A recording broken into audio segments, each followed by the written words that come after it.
go a bit more academic, to ground these definitions, and so that we can understand what is an Arabic city and what endoses Arabness in general. So I think this was a big question for anyone who tries to do research, to ground the definition for Arab. One contemporary definition, we have it through D.F. Reynolds, would be that an Arab is a person whose language is Arabic, who lives in an Arabic country, and who is in sympathy with the aspirations of the Arab people. Trying to break down this definition, which seems to many an okay base ground for that today, we found that today, or contemporary definitions, they consider language, which is okay given, a lot of semiotic, linguistic, even phenomenological research does accept the idea of language as being an important part, making up the identity or the constructing identity of a person or communities. We can also accept the fact that geography could be associated with a certain social group. But here comes a big problem with the idea of sympathy, and particularly if we look at the latest political news and headlines, when we start having conflicts within those, what we call people who speak Arabic, who live in, quote, Arabic countries, having conflicting interests, or there are different sympathies with different stories, like the Palestinian/Israeli conflicts that are happening nowadays. So all of these are questions, and gives rise to further questions. Is this definition consistent? And what is an alternative? Throughout my research, I proposed that a lot of the ready-made definitions we have might not be real, because they're not real, but they could not be so accurate, because they do not sometimes reflect the inner discourse of a particular social group. D.F. Reynolds did formulate this definition based on certain contemporary circumstances, maybe certain contemporary maps or political maps. But let us take a look at an Arabic from an Arab person, a poetic definition, such as that provided by a very famous and illustrious poet. A lot of the Arabs love him, they read for him, and they use him as a source. And when he says, "No one guided me to myself, I am the guide. I am the guide in between the sea and the desert. From language I was born, on the Indian trade route to two small tribes, upon which the moon of ancient religions an impossible peace shone. For they had to safeguard an orbit of Persian proximity and a big Roman obsession. So heavy times descended onto the Arabian tent. More, who am I? This is a question for the others, and it has no answer. I am my language, this is my language and my miracle, my magic wand, my hanging gardens of Babylon, and my obelisk, my first identity, and my true being." Through Dervish's definition of Arabness, a very contemporary, again, definition, he reaches out to language. He reaches out to particular historical situations that endowed Arabness with the different patterns and structures of the identity that we call today Arab. But seemingly, it is a question for the others, not for the Arabs, who seem to know what Arabic is. But again, these are all very confusing questions, and they need better answers. So let us dig a little more by looking at the land that Darwish, for instance, is looking at. Darwish was looking at a land born on the Indian trade route to two small tribes, somewhere that does not seem to coincide with what we today call Arabia, or the map of the Arab-speaking world. The map shows us a huge geographic expanse stretching from the west, from Mauritania to Oman on the east, from Syria and Iraq in the north to Somalia in the south. And then we find some very interesting ethnic groups that belong there, such as Chad, for instance, who have some sort of a concentration of Arab-speaking people, but can we call them Arab? What endows them with that flair of Arabness? Again, a question unanswered. So our intervention today, and this is what we're going to be trying to look at, is to state that most probably Reynolds' definition, the map that we have, as well as Derwish's statement, are all contemporary interpretations of a 20th century situation. So how did we reach this 20th century definition? And does it actually differ from medieval or pre-Islamic Arabness? To go very quickly on the status of 20th century and how did we reach it, it is known, or it is established, that 20th century Arabness is very little beyond some sort of a conflict. It's symbolic of a conflict between a dissolving Ottoman caliphate that used religion or Islam as the reason to hegemonize over this very large extent, geographic extent, and Arab nationalists, the leaders of Arab nationalists who, after 1950, decided to espouse a new identity, to offer a new identity to the region, calling it Arabism. And they defined it as, and defined the people of, or the Arab people, as the people of the Arab world from the Atlantic Ocean to the Indian Ocean, that they constitute one nation bound together by common ethnicity, language, culture, history, identity, geography, and politics. This might seem again like one big crazy generalization that a lot of us, academics and non-academics, would agree that it does not apply. But in reality, where did these generalizations come from? Research, a lot of the research that I've done, pin down these generalizations to two main parts. The first one is 19th and early 20th century Orientalism. Sorry, not hegemony. It's, I think the slide shifted. And these Orientalist studies that people like Edward Said, for example, during the 70s, pinned them and stigmatized them for being the source of all evil about the generalization. We can take Said's critique for, it's not our study today, but if we take it, we see that Said looked at the Western colonizers who came to colonize or to study the Eastern region, assumed the superiority of the West and a collective identity of all Muslim Arab-speaking states. These colonial or these Orientalist studies were instigated by colonial motives, curiosity for and need to educate the Orient. And what we know from the sources that we have is that they based a lot of their studies on observations, real-life observations. We see them through either paintings, in the urban studies done by the likes of George and William Marseille, von Grunbaum, Stefano Bianca's latest work on urban spaces. And as well, there is evident acts of imagination, as we see, for instance, in the works of a lot of the French Orientalist painters. But one thing a lot of the critiques of Orientalism forgot is that many of Orientalist studies were actually based on medieval Islamic sources. And just like Orientalist studies did have colonial motives, and we need to decolonize the study of Arabian spaces from a lot of their presuppositions, medieval Islamic studies also beheld a lot of colonial motives, because the Islamic conquerors assumed the superiority of the Arab Muslims, and they constantly stigmatized the region, the pre-Islamic situation, as ignorant. They were, again, instigated by a certain need to replace local identities through a larger umbrella of religious belief. And these religious beliefs were translated on the urban space through Quranic interpretations and jurisprudence. So my task today, or what I would like to share with you today, is how can we understand or decolonize the study of Arab cities not from Orientalist studies, these are something that have been done over and over again, but maybe try and decolonize them off the medieval Islamic perspective, which saw very, very little value in the pre-Islamic precedents. How are we going to do so? First of all, to just give an alibi for what I'm proposing, is let us take a look at the three maps. These are diagrammatic maps showing us just the status of Arabia through three different historical contexts. The first one is pre-Islamic Arabia, where the geography was very limited.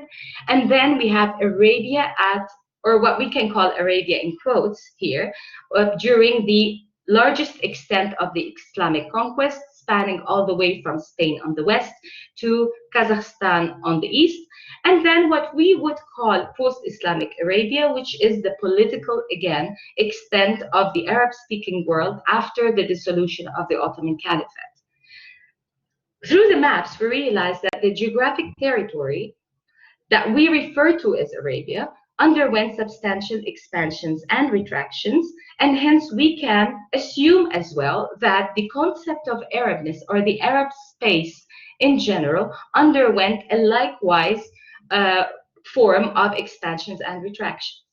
So in order to understand Arabness and to understand the socio-urban construct of Arabness in general, we need to go back all the way to its origin, rid it away from all the stigmatizations of ignorance that have been propagated through Islamic, what I would put in quotes again, colonialism, and start and look for value to dig deeper into what makes a city Arabian.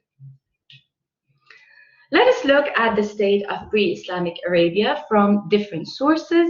The first would be the geography again.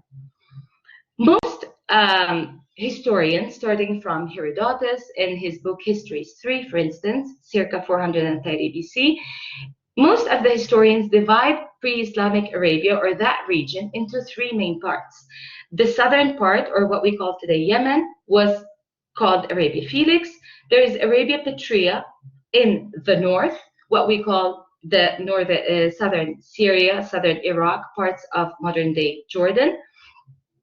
And lastly, Arabia Deserta, which is the central plateau where Islam first started. Diodorus of Sicily describes that part of Arabia as a whole, which lies to the south, is called Felix. The interior part is ranged over by a multitude of Arabians who are nomads and have chosen a tent life. These raise great flocks of animals and make their camps in plains of immeasurable extent. The remaining part of Arabia, which lies towards Syria, contains merchants of all sorts.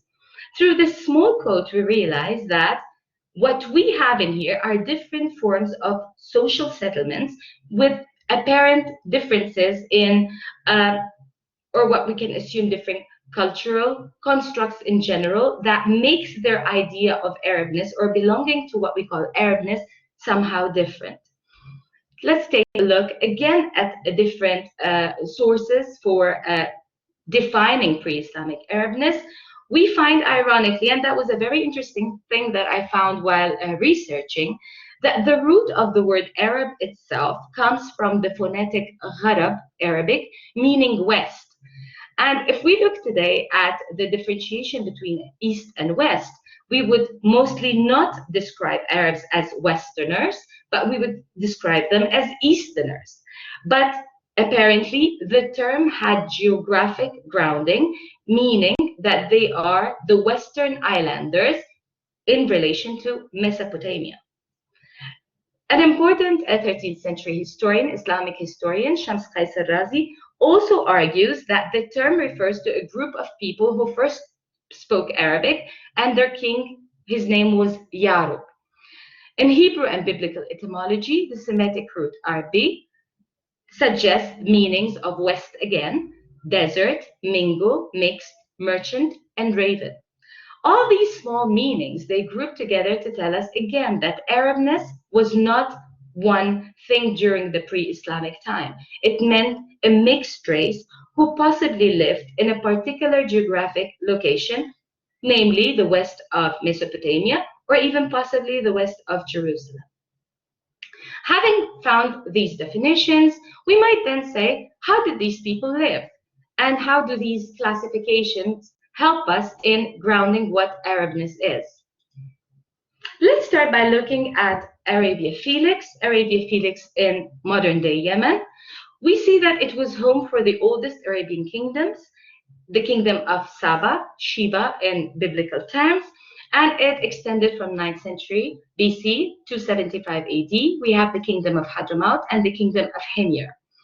The date here of Kingdom of Himyar, which ended at 525, is of extreme importance because this is the date where most historians believe that original Arabs, who were the original Arabian tribes, migrated in masses northwards as a result of the destruction of the dam that kept their lands well irrigated and keeping crops so on and so forth.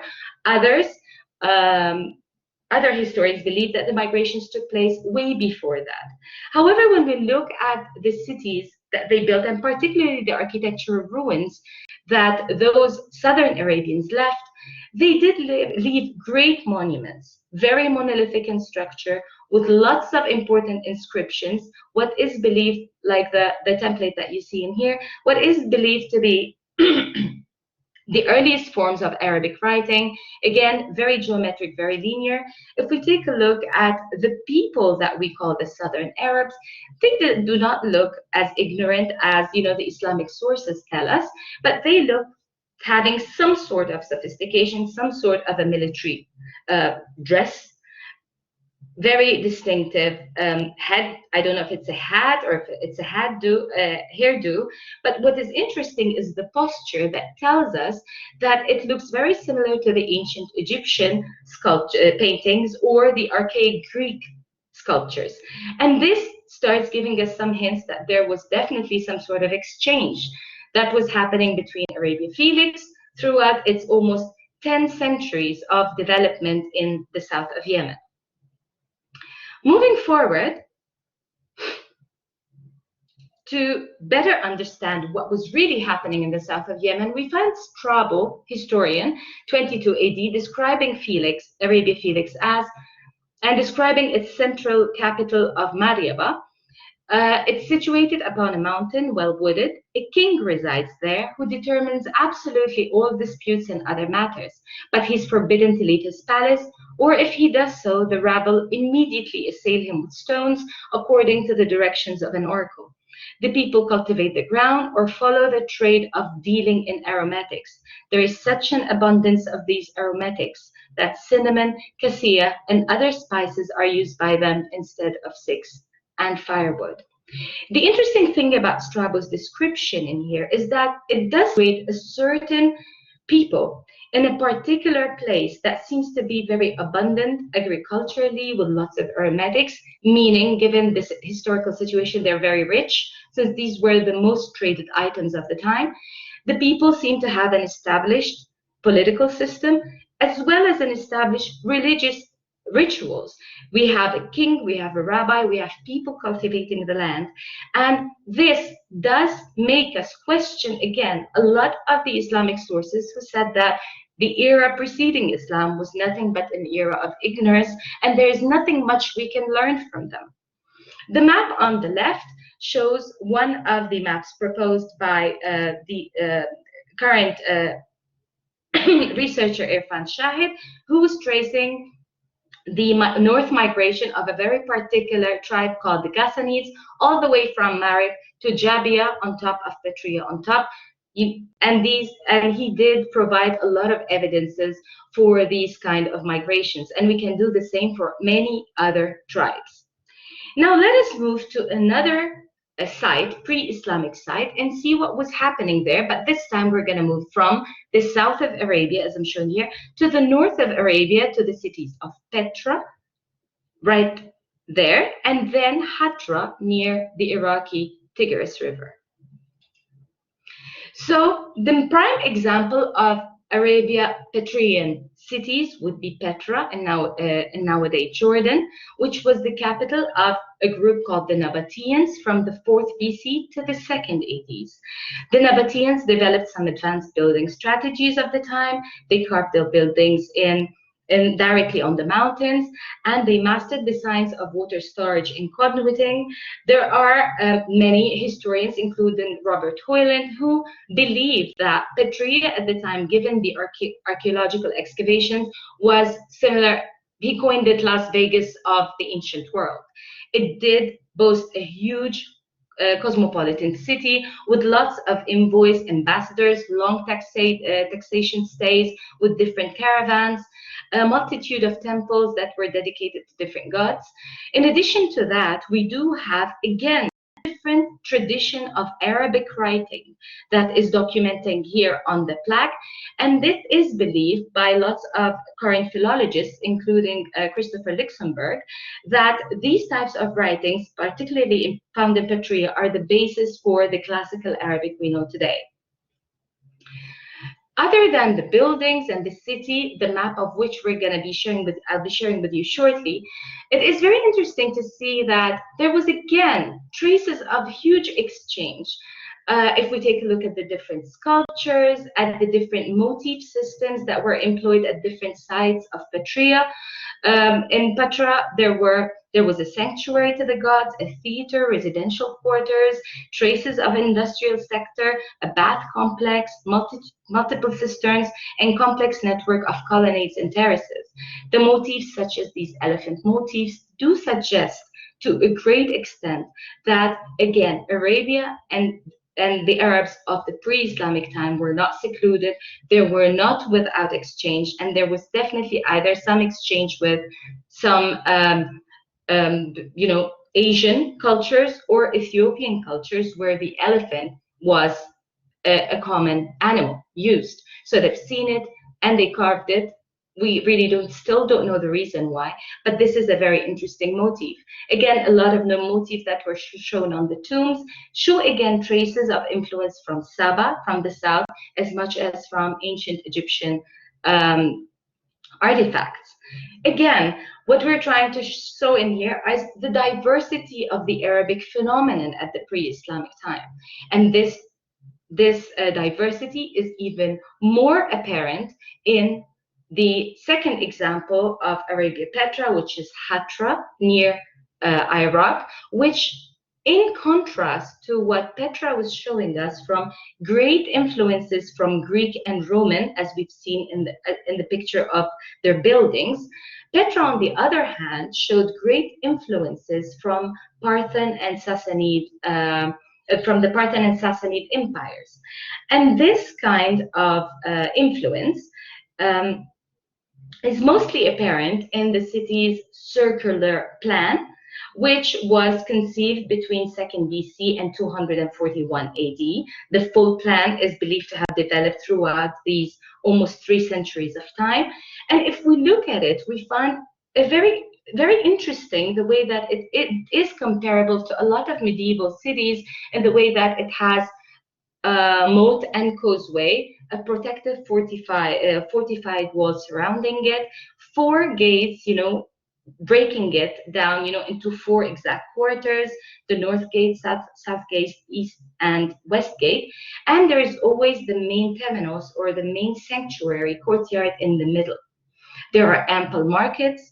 There are, infiltrating the overall city throughout colonnaded streets, again, with a lot of residential and governmental quarters.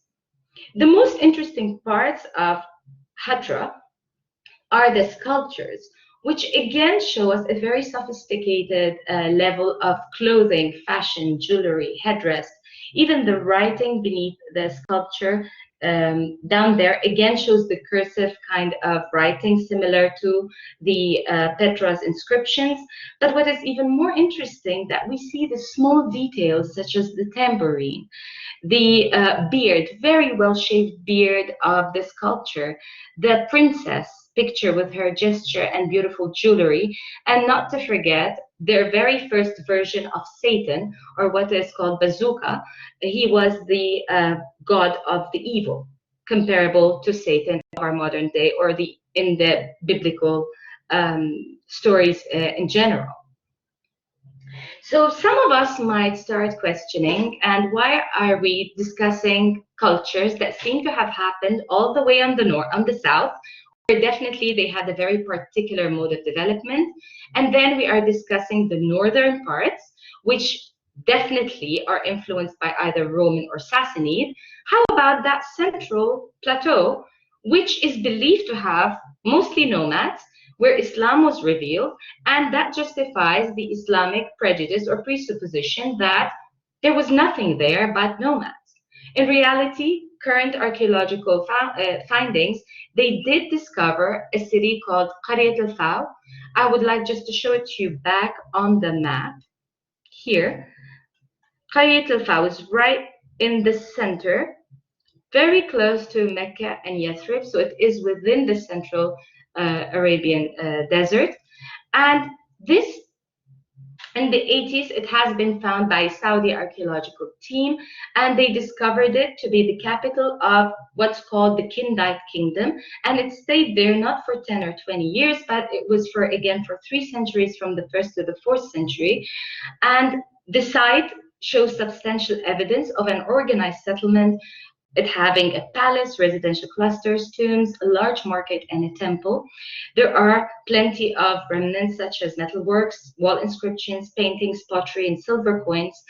And the layout of the city, and its market in particular, does show very big resemblance to the descriptions that we have of Prophet Muhammad's Medina, the very first Islamic city that was developed in Yathrib.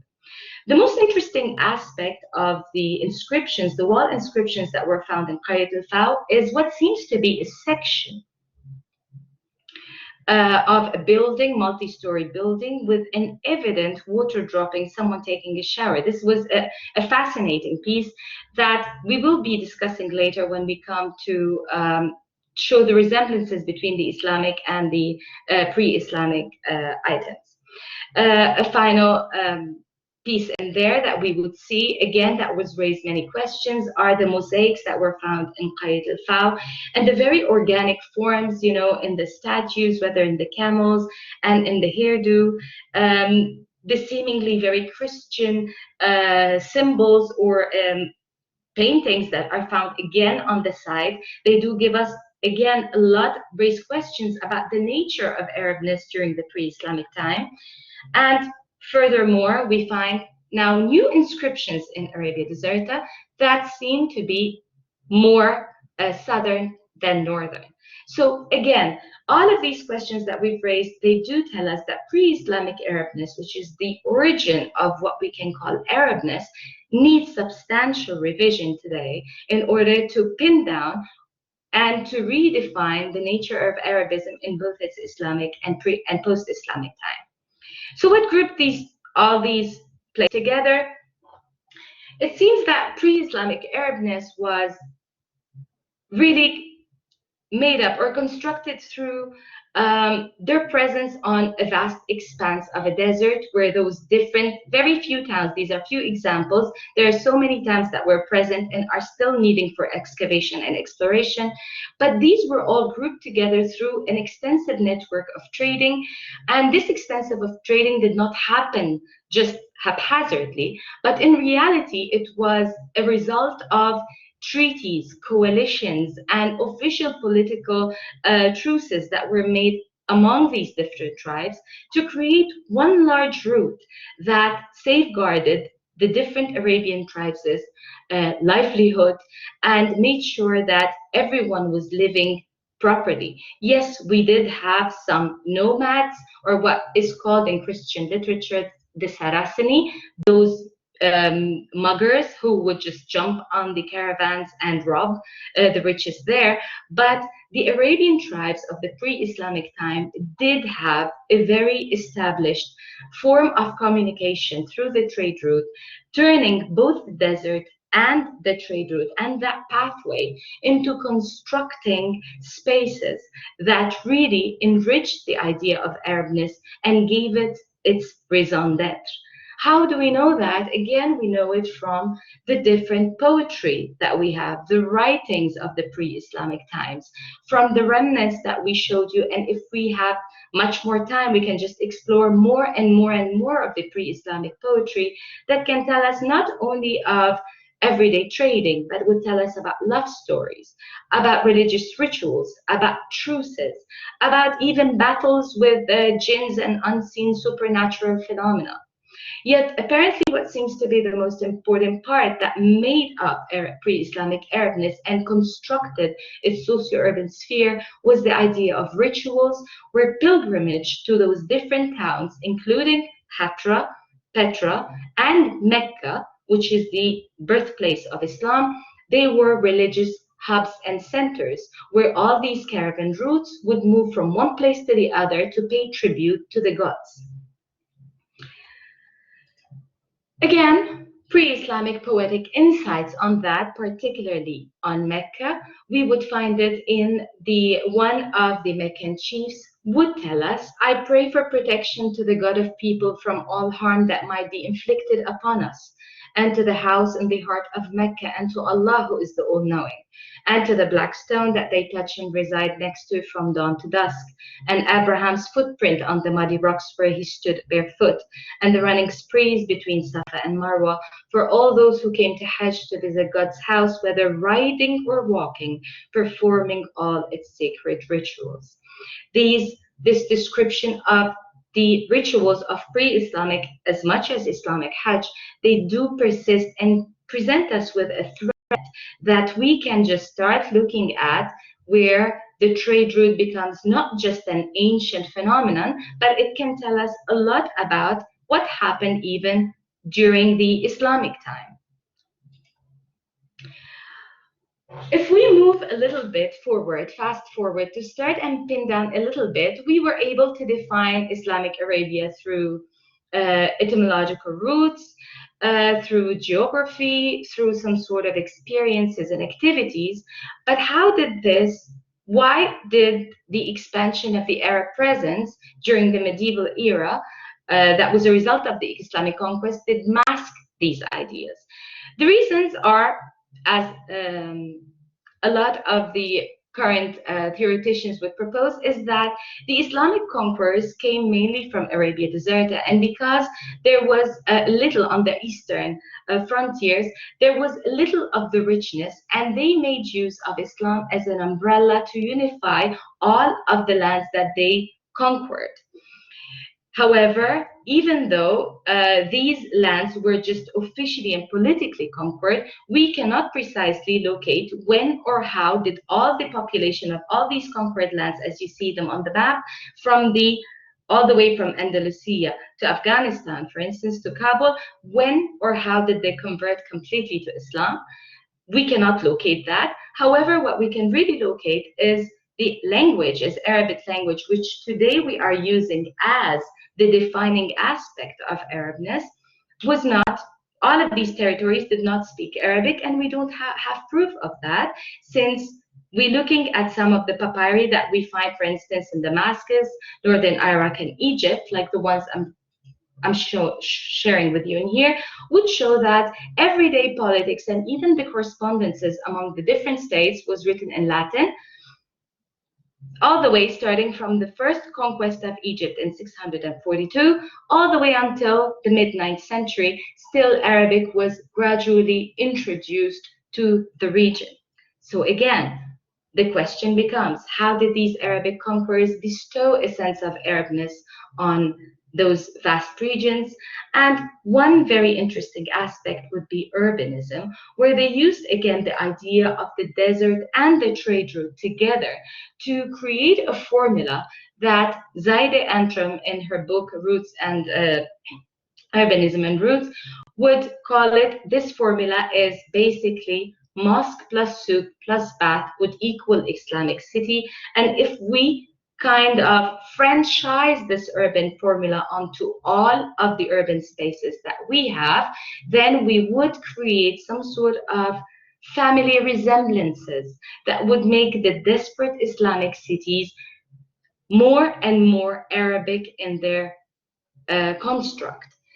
The abstract shell formation that I'm proposing in here would show that mainly the Arab cities that were built by the Muslim conquerors, for example, in the Al-Qata'a in Egypt, with the very first ones, Al-Qayrawan, or even later on in Andalusia with a lot of further developments, they were based on that formula, where the souks, or the streets, which are symbolic of the ancient trade route in the pre-Islamic time, would move windingly inwards and inwards until the heart of the city, where the main temenos, the main temple, or the Islamic mosque lies.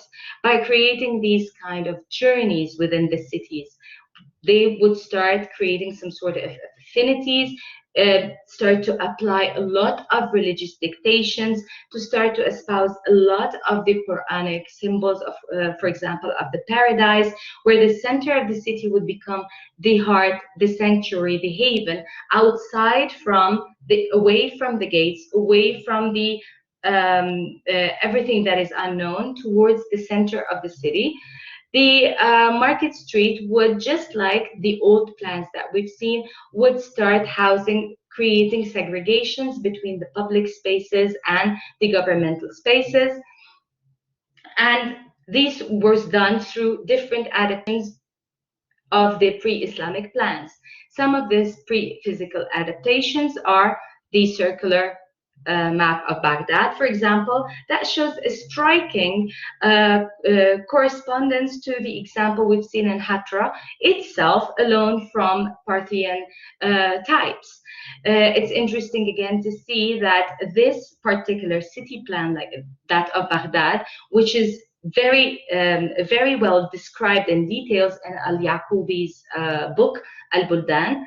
It does hold at its heart, at its center, the mosque with 4 cardinal gates and with circular movements that segregates the city into markets surrounding it, the journey that moves all the way, that takes people from one side to the other. The same kind of idea could be seen in Petra and could be seen in different examples. If we, for instance, I'm sorry, the slides are not working properly, in the corresponding ideas between Damascus, the map of Umayyad Damascus, and that of Qayrawan, where the mosques were placed differently, yet leading from the souk towards the mosque. It is also interesting to see adaptations of pre-Islamic Arab structures, such as the wall inscription that we found in Qayt al-Faw for the Kindite, and the iterations of Islamic architecture as in buildings, when we look at the ones in Yemen, for instance, that even have the same indents on top, or even the Mashrabiya houses known for the Mamluk cities of Cairo, with their mashrabiyas extending towards the street, creating shaded spaces. What was the purpose of these symbolic adaptations? It is believed that a lot of the physical adaptations that were carried from the pre-Islamic towns to by the Arab conquerors to the new settlements is to kind of infer the idea that it was Islam that came and gave new meanings to these city plans, to their founded city plans, through either religious discourse or symbols of paradise. And indeed, they did do a lot of innovations. However, what has been masked for so many years is that these innovations do have pre-Islamic sources, irrespective of the fact that a lot of Islamic, as particularly medieval historians, constantly fail to define what is Arabness. We look at the works of Ibn Khaldun, for instance, where he constantly pins Arabness to a state of barbarism, and it's as if it's a prerequisite or something that happens before settlement or civilization. We found other historians such as Al-Mas'udi and Al-Baghdadi, again, failing to define the term Arabness itself, but again, constantly comparing the Arabs to Nabateans and believing that the Arabs are better than the Nabateans without providing us with clear frames of who is who. So by just highlighting some of these symbolic associations and physical associations, we come to realize that the Islamic city, in all of its innovations, indeed, it did have some precedents. It did also use these precedents as a base to associate with it new meanings that were religious or Quranic. And by doing so, they transferred with them, they migrated. The migration was not only physical of some Arabic tribes from ancient or the Arabian Peninsula outwards, but also these ideas were transported with them. That idea of the path, the trade route, the city that goes all the way inside into the central temenos where the haven and safety is. We see that even in the design of the souks themselves, and how there is some sort of sacredness that the shops that come closer to that sacred temenos or the mosque become more purified. They are the shops of incense, of luxury items, of spices, of books, where all of the other vocational shops are kept outside to the gates, hence not trying not to tarnish the sacred temenos at the central of the city, where safety and the haven is there.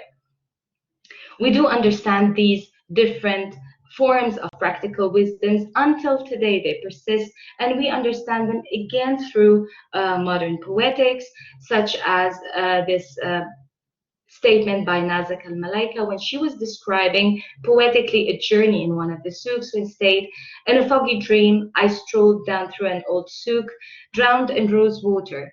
The dreamy road expanded my sight and sprinkled sugar through my veins. My soul was drunk with the smell of spices, ivory coffers, and the colors of carpets, with the smell of cardamom, henna, and vessels of flooding with riches. I was drunk with lust, walking and asking where the shop of small Quran is. So throughout her dream, throughout her walk, she does, whether consciously or unconsciously, tell us in her very poetic sense that the mosque, the central temenos, throughout her journey along the path, cannot be found without reaching out to those beautiful smells and mesmerizing sights. So we come to the end of this very introduction to the idea, which is my proposal that our understanding of what we call an Arab city is indeed colored by layers of colonial prejudices. Some of them are Eurocentric, and these have been covered by many writings. And there are a lot of revisionist studies today that are trying to counterpose these Eurocentric interpretations that were offered by 19th or early 20th century Orientalists. But the problem that we are often overlooking is that we do have a lot, again, colonial Islamic presuppositions that need to be detangled, identified, and maybe revisited for a better understanding of what Arabness and what makes an Arab space. So to better understand those cities we refer to as Arabs, we need first to differentiate between their historical situation. Was it before, during, or after the Islamic rule in a political sense? We toured briefly some towns that are intrinsically Arabian, in the sense that they have been built by pre-Islamic Arabs and seem to reflect some of the binding ethos of the pre-Islamic Arab people. Some of these ethos we discussed mainly, or we touched upon very briefly, would be the idea of diversity. They were diverse people with different settlement or social settlement structures. Some of them are nomadic, just 10 people, and these we didn't really look much at, but we did look at a lot of sedimentary settlements, a lot of kingdoms with established political and religious structures. We did also look at some of the binding social activities that group these different pre-Islamic Arabian peoples together, kind of concluding that it seems that the desert and the root played a great role in defining the identity of what we call pre-Islamic Arabs. So we attempted here to highlight some of these persistent constituents, and that seem to have been transported by the Islamic conquests. And hopefully, if we ever have another lecture, we can go much in depth studying different Islamic cities and seeing how the idea of the desert and trade route been translated symbolically through the Islamic religious discourse. So thank you very much, and I hope I did not exceed the time limit. Thank you. Thanks to you, Jasmine. No, you did not exceed, and actually that was all brilliant. It's great to be able to discuss these issues, and I don't think we had a discussion on Arabian cities in the lecture series, so that's really great. I want to prioritize everyone else in the room, especially students, for asking questions. So what I'm gonna invite everyone to do is to place questions in the chat, or if you prefer, raise your hand and ask out loud, bearing in mind that we are recording. So if you don't want to be recorded, the chat is the best. If people are still thinking about questions, oh, Jamileh, that's great. Yeah. Brilliant. Thank you very much, Jasmine, for a very interesting presentation. I have lots of comments rather than questions, but you can turn these into questions if you like. You can respond to them as if they are questions. Just an observation. Firstly, I loved the inclusion of the poetry, and I was amazed at how, I mean, I've read this in your thesis, of course, but within the context of the talk, I believe the poetry is so poignant, and it says so much more than any facts and figures can do. So thank you for those. One thing that I found very interesting in the presentation was the idea of the essence of communities, people, and mostly represented, reflected in their art, as you have demonstrated to us. And it makes me wonder whether we can also see this in different terms, in terms of the current states, national states, being an artifice that is really becoming more and more redundant. All the commentary that you made about the connectivity of the people within the region that you were talking about is probably applicable to the world we live in now, but on a much bigger scale. So in a way, I wonder how you would transport the points that you have made to the global situation now. That would be interesting to have your reaction on. And another comment is the significance of the ideas. I think the emergence of Islam and probably all religions, but because we were talking about this period of history, human history, the emergence of Islam and its spread needs to be seen, or certainly I see it, in terms of the appropriateness or the relevance of its message at that particular time. There is an author, an Iranian author, who suggests, his name is Tabari, who suggests that the reason the Persian Empire fell when the Arabs attacked, the reason was that there had been so much corruption within the empire, the Persian Empire, that people were fed up. It wasn't that they wanted to, there was nothing for them to defend. There was nothing for them to be prepared to lose their lives to defend. That is why the Arabs managed to overtake, the way they did. Mind you, there was a great deal of killing, etc. But that is the idea. So what I want to say is that we have the boundaries, the borders, etc.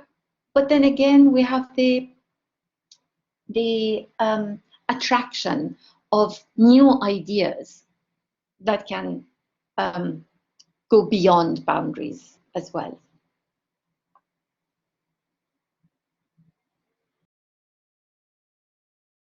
Your mic is off, Jasmine. Thank you, Dr. Jamileh. Super interesting comments, as usual, mind-blowing. Let me start with the second comment. And I completely agree with you that the emergence of Islam during the time, which is the mid-6th, 7th century, was actually, I'm researching plenty on that. It's just my concern over and over for the past 6 months. it did play a great role in redefining the region, and in giving people purpose to fight for something, and particularly that the Arabs themselves were fed up. To take the Persian, they were fed, the allies of the Persian Empire, like people in Hatra and Al-Hira, for instance, they were fed up with the Persian hegemony, and they wanted to prove, they had many small wars.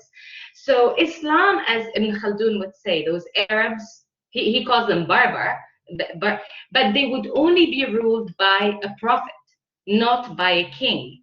And that's one of the poetic essence of the Arab people. And it's true. They do have this poetic reservoir, is that they're moved more by religious beliefs. And I think that was a huge motive for them to go and conquer in less than 90 years, until the peak of the expansion was in 90 years. That's fascinating. Completely agree with you. Completely agree.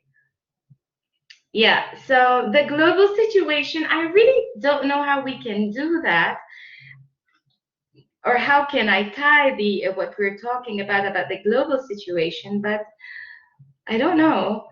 Maybe I would think about that idea of global trade. I can only think of Dubai, or the emergence of those new, like, since I live in Dubai, those new economic hubs, and the idea of economic centers, and even the fight for the economic centers with the latest deals, with China buying that port near Yemen, below Yemen, and starting to have these fights, for the trade route to come back again. So maybe we can tie the global, or to reassess what we mean about national identities, national boundaries in relation to global trade. Because today, again, maybe we can bring it back to this. But I don't have a ready answer. We need to think about it. Yeah. There is a question in the chat that is somehow related to what happens until the present day, or what's next. From Sabrina, I read the question. Thank you for an interesting lecture. Will there be a lecture on how Arab countries became modern?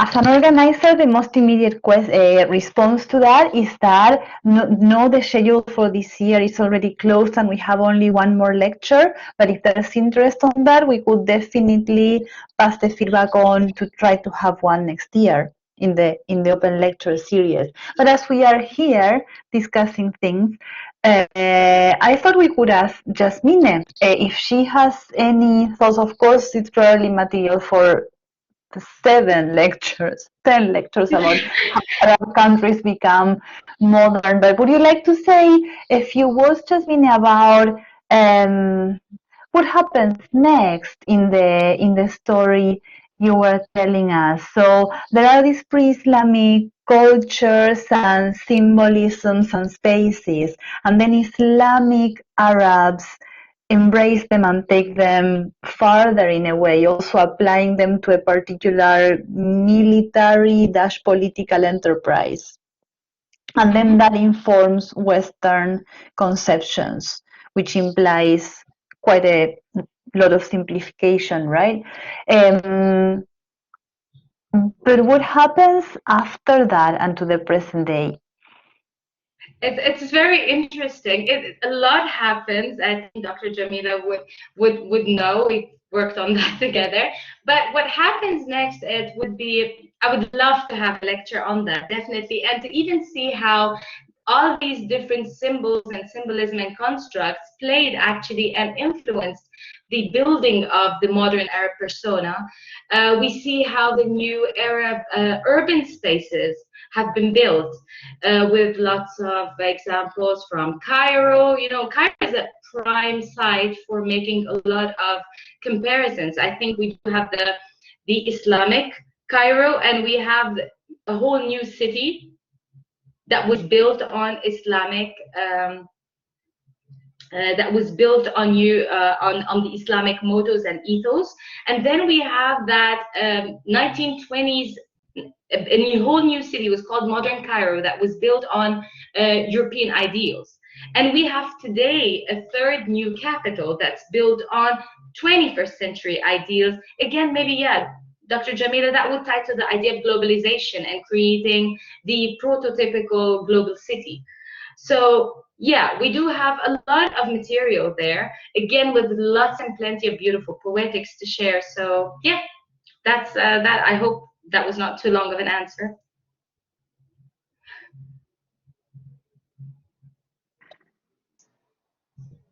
Awesome. We have a question in the chat from Ali. How can we contact you if later we have further questions? So that's for you, Jasmine, to reply, but I want to encourage you, Ali, to ask them now, if you can squeeze them into, because what will be the reason to ask them later? If you are not sure how to phrase them, or if you need to check something, just share your thoughts as you have them, and that can, yeah, that can make it. Should I write my email if they wish to speak with me? Is that okay, or that's something that would you like them to do through you, Adriana?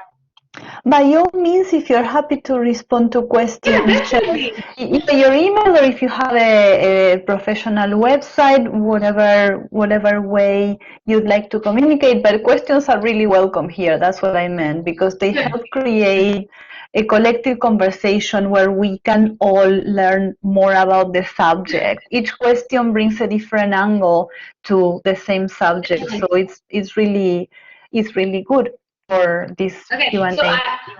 So I'll promise I'll share my personal email at the end, but ask questions here. Yeah. Speaking about questions, Jamileh, do you have a second question? I thought I saw your hand. Yes, I didn't want to make too much of it, so I put my hand down. I just wanted to make another point, or ask your opinion about it. It is the relationship between the particularity of different people, and the relationship between those particularities and the universal. In a way, I'm hoping, and I think that is where the answer to most questions lie, is finding that root, that connection between the universal and what makes us who we are individually or within our communities. And while your research tries to reinstate or restate Arabness by peeling away the ideas that have been sort of stuck onto it or associated with it artificially. I think that is very helpful, very healthy. But at the same time, I feel then the next step in any such identification needs to be the linking back, the finding of the universal. So that's what I hope the next step is. I definitely agree with you, and I think our exploration of poetics as one method, you know, it's the lecture. I did not want it to go too much. I just pointed at that, but I think in studying these very particular social constructs, I think poetry tells us a lot about the particular, but by finding resonance in other cultures and the poetry of other cultures, lately I'm finding a lot of resemblance between pre-Islamic poetry, particularly those that talk about the gods and rituals and the higher level, you know, human condition in general, and Homer, particularly in the parts where, you know, the priest goes, you know, and prays to Apollo, you know, with take, you know, arrows for my tears, you know, all these things, they're present very clearly in both cultures. And while they are particular, the symbols, they relate to the particular setting, but at the end it all has to do with what the universal human condition is at that moment. And I also think it's important that we contextualize as much as our understanding through both poetry, history, geography, to reach what was important for people, all people at the time. Because definitely what was important for them then does not apply to the Islamic situation. No one still prays for Apollo, but people now pray for different things as well. But I think their poetry is, I love these associations. And when we come, hopefully, I wish to discuss a bit more about Islam, the Islamic Sufist poetry. Again, it's super universal. And I think, again, it speaks of the condition of the medieval man in general, in his quest for goodness, whether we look at the Christian literature, you know, in general, and the need, looking for salvation and getting to know God. I think the same kind of universal themes are present in Sufist poetry. I can tell the same about, I read a lot of Arabic poetry today, not much Western, so I'm sorry, I can't make the connection, but I'm sure in the novels and the literature we read, not poetry as such, but the literature, again, we find lots of common themes. The suffering, the depression, the detachment, the alienation. I think, again, we find them in all sorts of literature. So I think so, yeah. Thank you. I had a question that also relates to poetry, so I'm gonna ask it now. But people in the room, please keep on putting your questions in the chat. It's about the second half of the 20th century poetry. I think you shared in one of your first slides, and I just wanted to discuss it a bit more with you and have more of your interpretation and your thoughts around it, because you said something about the internal voice or internal discussions, debates about what Arabness is. For example, in the second half of the 20th century, what can we learn from the quotation, and what other voices have there been in that discussion? Oh, wow. Very nice question. Thank you, Adriana. I think the poet is one of, he died a few years back, but he was called the prophet of Palestine for a while, because he was a Palestinian origin, and he had lots of struggles to define the meaning of Arabness, and you'll see it, and he developed thoroughly throughout. And in that specific quote, it seems like he was questioning, just like we did today, what was Arabness, or what is it to be an Arab? And he decided to say that it is a question for the others, not for me. It seems like all the Arabs, and this is where the internal voice comes, it seems like he's reflecting on all the Arabs who seem to believe to know for sure what an Arab is, in terms of language, in terms of their belief in a shared history, that they all came from the Arabian desert, when there was this huge political conflict between Rome and Persia. And again, he starts proposing, I hope, or I'm sure, that was a little bit of an intentional mix-up, that he mixed up the idea of an obelisk, which is Egyptian, with the Gardens of Babylon, which is Mesopotamian, and to mix them together within a historical situation that was not really correct. So there's no historical correctness or geographic correctness. And I think this was the inner voice he was trying to portray, this kind of mixed up identity that he today cannot pin. But he's again reflecting what we understand today of being an Arab. You know, through the very first map, all these countries who speak Arabic are Arabic.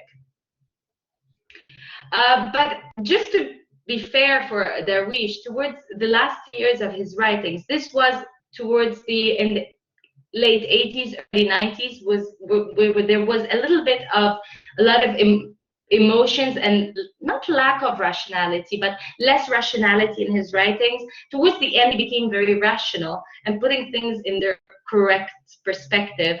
And even historically, his poetry became very intended accuracy more than poetics. Yeah, so. Did the poet have any particular background?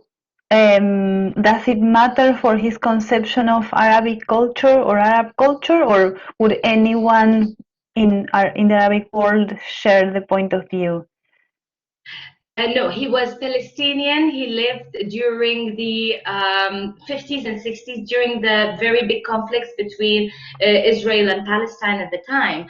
And his family was evacuated by force out of home country. And then he traveled, and he lived in different Arab countries throughout his life. So he had like a taste, if you wish, for a little bit of Morocco, a little bit of Egypt, a little bit of Syria, a little bit of Iraq. And then he lived very few years in the States. He had cancer towards the end of his life. So this is where I'm telling you, he became a little bit more sober and looking at things from a little bit more enlightened perspective, not very emotional, not very biased. Let's call it biased.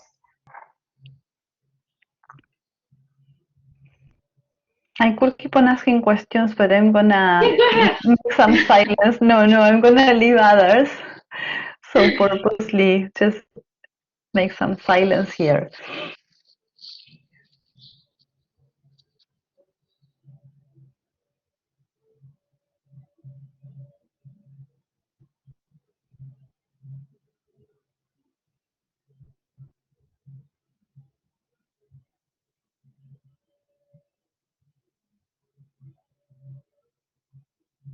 But I was also wondering this throughout your lecture. It looks like history is paramount for definition of identities. And yes, of course, every culture comes from somewhere, but from your own lecture and from what you're saying about the poet, pinning down whether this culture originated in the desert or in the south, the north, or whether it starts borrowing from different cultures, that historical origin and that genealogy seem to be paramount. Is that right? And if so, are there any other components? For example, would it be thinkable to ask oneself what Arab identities today based on today's traits and not looking diachronically, like synchronically and not diachronically, if that makes sense? I definitely, the lecture made it look like history is paramount. It is an important component, but the method that I usually I employ, and it's mainly phenomenological, so it rests upon three legs. First is history. Second one is the language, the poetics and the literature. The third one is everyday experience.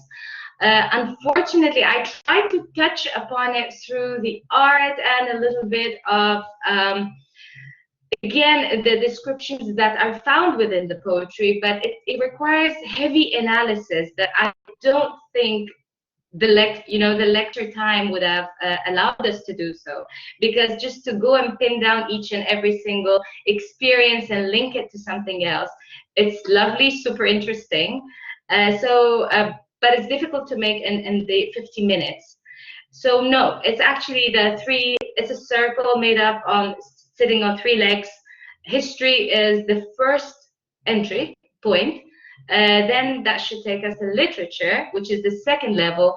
But then definitely, if we want to understand and reflect on today, we cannot just look at history. We need to see me, you, Jamileh. I'm reading from the names here that I see, Maria, Meher. We all have to have an input and say, how do we experience Arabness? For me, it's different than you. And then maybe we can find common traits, common points that we can converge from and create a universal meaning or a new definition. But definitely not one that is based on language, sympathy, and an Arab country. So, yeah.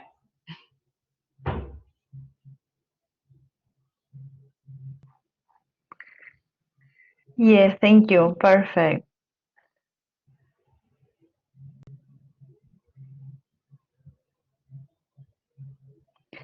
There are some thank you comments in the chat. Yeah. I don't think there are many questions in here. So would you like to conclude? Yes, if there are no more questions, we can all thank once again, Jasmine, feel contact details, website, or wherever you'd like people to I just to posted go it to for look for you. everyone. Yeah. And Thank you, Lisa.